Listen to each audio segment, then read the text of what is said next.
বাংলাদেশ, চীন, পাকিস্তান পানি মৈত্রী জোট গঠনের দাবি বাংলাদেশ বিপ্লবী পরিষদের। জাতিসংঘ সাধারণ পরিষদের প্রেসিডেন্ট পদে লড়বে বাংলাদেশ। প্রোপাগান্ডা ও দায় চাপানোর রাজনীতি বন্ধ করতে হবে বিবৃতি ইসলামী ছাত্র শিবিরের। জনগণের সরকার ছাড়া পলাতক স্বৈরাচার মোকাবেলা অসম্ভব বললেন তারেক রহমান। শুনছিলেন শিরোনাম, এবার বিস্তারিত।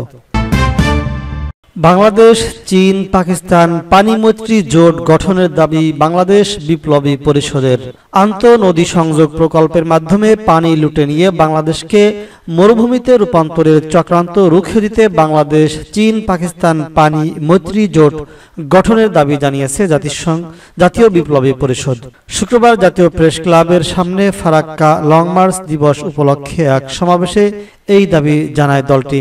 এ সময় দলের সিনিয়র যুগ্ম আহ্বায়ক মোহাম্মদ শামসুদ্দিন বলেছেন, ফারাক্কা, গজলডোবা ও টিপাইমুখ বাঁধ সহ সকল বাঁধের ফলে 54 বছরের ক্ষতির শ্বেতপত্র প্রকাশ করতে হবে। দেশের স্বার্থ এবং সার্বভৌমত্ব বিরোধী হাসিনা নরেন্দ্র মোদী, হাসিনা মনমোহন সিং চুক্তি বাতিল করতে হবে। সীমান্তে নির্বিচারে বাংলাদেশি হত্যার বিচারে আন্তর্জাতিক আদালতে প্রার্থী হতে হবে। এছাড়া ফারাক্কা দিবস জাতীয়ভাবে পালন করতে হবে বলেছেন তিনি।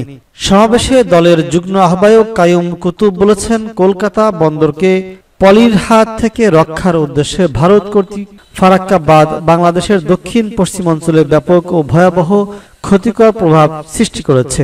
ভারতের গঙ্গার পানির একতরফা প্রত্যাহার বাংলাদেশের কেবল পরিবেশ ব্যবস্থায় ধ্বংস করছে না, বরং এদেশের কৃষি, শিল্প, বন সম্পদ ও নৌযোগাযোগের মতো অর্থনৈতিক খাতগুলির উপর হুমকি দেখা দিয়েছে। এ সময় বাংলাদেশের জীব বৈচিত্র্য ধ্বংসের জন্য আন্তর্জাতিকভাবে ক্ষতিপূরণ আদায় করতে হবে এবং সকল বাঁধ ভেঙে দিতে হবে বলে মন্তব্য করেছেন তিনি। এ সময় আরও বক্তব্য রাখেন কেন্দ্রীয় কমিটির সদস্য মোহাম্মদ তুফাইল হোসেন ও রাজু আহমেদ সদর এবং বিপ্লবী ছাত্র পরিষদের সদস্য সচিব ফজলুর রহমান প্রমুখ। সমাবেশে আরও উপস্থিত ছিলেন সহকারী সদস্য সচিব গালিব ইহসান ও আব্দুল সালাম, বিপ্লবী ছাত্র পরিষদের আহ্বায়ক আব্দুল ওয়াহেদ, সহকারী সদস্য সচিব আশরাফুল ইসলাম, ঢাকা বিশ্ববিদ্যালয় শাখার যুগ্ম আহ্বায়ক গুলাম নূর, সাফায়েতুল্লাহ, সরকারি মাদ্রাসায় আলিয়া শাখা সদস্য সচিব মোহাম্মদ জিনাত হোসেন ও সহকারী সদস্য সচিব মোহাম্মদ সোহাগ প্রমুখ। জাতিসংঘ সাধারণ পরিষদের প্রেসিডেন্ট পদে লড়বে বাংলাদেশ। জাতিসংঘ সাধারণ পরিষদের প্রেসিডেন্ট পদে নির্বাচনের প্রতিদ্বন্দ্বিতা করতে যাচ্ছে বাংলাদেশ। অন্তর্বর্তী সরকারের পররাষ্ট্র উপদেষ্টা মোহাম্মদ তৌহিদ হোসেন এই গুরুত্বপূর্ণ পদে প্রতিদ্বন্দ্বিতা করবেন। পররাষ্ট্র মন্ত্রণালয়ের কর্মকর্তারা জানান, জাতিসংঘের সাধারণ পরিষদের প্রেসিডেন্ট পদে লড়বে বাংলাদেশ। সরকার এই পদে প্রার্থী হিসেবে পররাষ্ট্র উপদেষ্টা তৌহিদ হোসেনকে মনোনয়ন দিয়েছে। আগামী বছরের জুনে নির্বাচন। এই নির্বাচনের জন্য প্রস্তুতি সম্পন্ন করেছে পররাষ্ট্র মন্ত্রণালয়। বাংলাদেশের পররাষ্ট্র উপদেষ্টা এছাড়াও এ পদে প্রার্থী হয়েছেন জাতিসংঘের ফিলিস্তিনের স্থায়ী প্রতিনিধি এবং সাইপ্রাসের পররাষ্ট্র মন্ত্রণালয়ের পার্লামেন্ট সেক্রেটারি।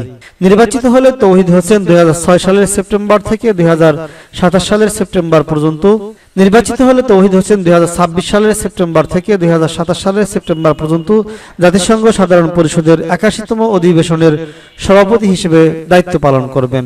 এই পদে নির্বাচিত হলে তিনি দ্বিতীয় বাংলাদেশি হবেন যিনি সাধারণ পরিষদের সভাপতিত্বের দায়িত্ব পালন করবেন। এর আগে 1980 এর দশকে বাংলাদেশের সাবেক পররাষ্ট্রমন্ত্রী ও জাতীয় সংসদের স্পিকার হুমায়ুন রশিদ চৌধুরী এই পদে নির্বাচিত হয়েছিলেন।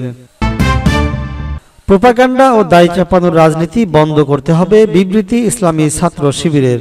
বাংলাদেশ ইসলামী ছাত্র শিবিরকে নিয়ে ক্রমাগত প্রোপাগান্ডা, তথ্য প্রমাণ ও তদন্ত ব্যতীত দায় চাপানোর রাজনীতির বিষয়ে উদ্বেগ প্রকাশ ও তা বন্ধের আহ্বান জানিয়েছে সংগঠনটি।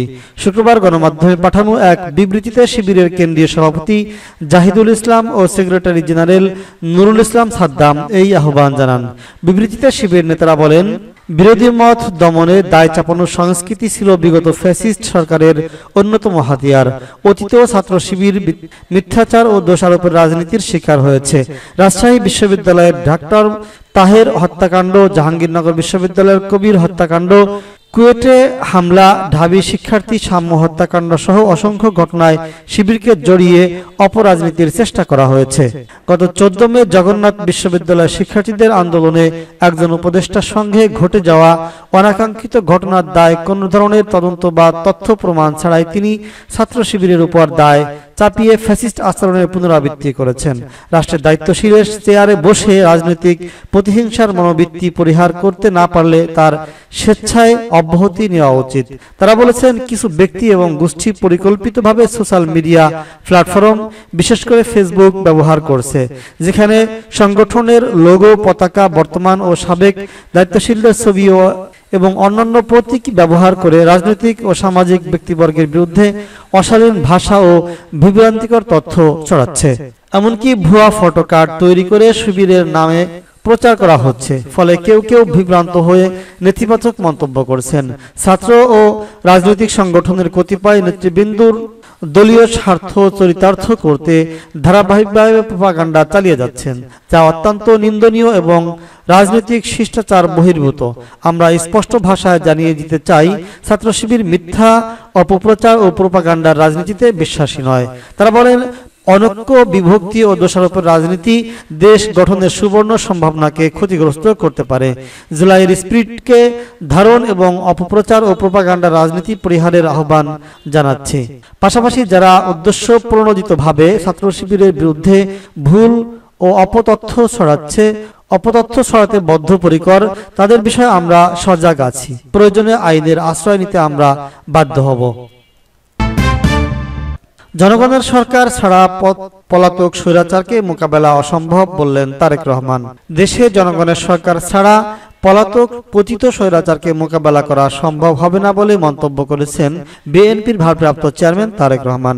শনিবার রাতে রাজধানীর গুলশানের লেকশোর গ্র্যান্ড হোটেল লন্ডন থেকে ভার্চুয়ালি যুক্ত হয়ে জাতীয়তাবাদী গণতান্ত্রিক আন্দোলন এনডিএম এর 8ম প্রতিষ্ঠা বার্ষিকীতে তিনি এই মন্তব্য করেছেন। অন্তর্বর্তী সরকারের প্রতি আহ্বান জানিয়ে তারেক রহমান বলেছেন, পরিস্থিতি অযথা ঘোলাটে না করে জাতীয় নির্বাচনের সুস্পষ্ট তারিখ ঘোষণা করুন। জনগণের ভোটে জনগণের কাছে দায়বদ্ধ সরকার প্রতিষ্ঠা করা না গেলে পতিত স্বৈরাচার মোকাবেলা করা সম্ভব হবে না। লোভ লাভের প্রলোভন থেকে মুক্ত থেকে অন্তর্বর্তী সরকার দ্রুত নির্বাচনের তারিখ ঘোষণা করবে বলে আশা প্রকাশ করেন তারেক রহমান।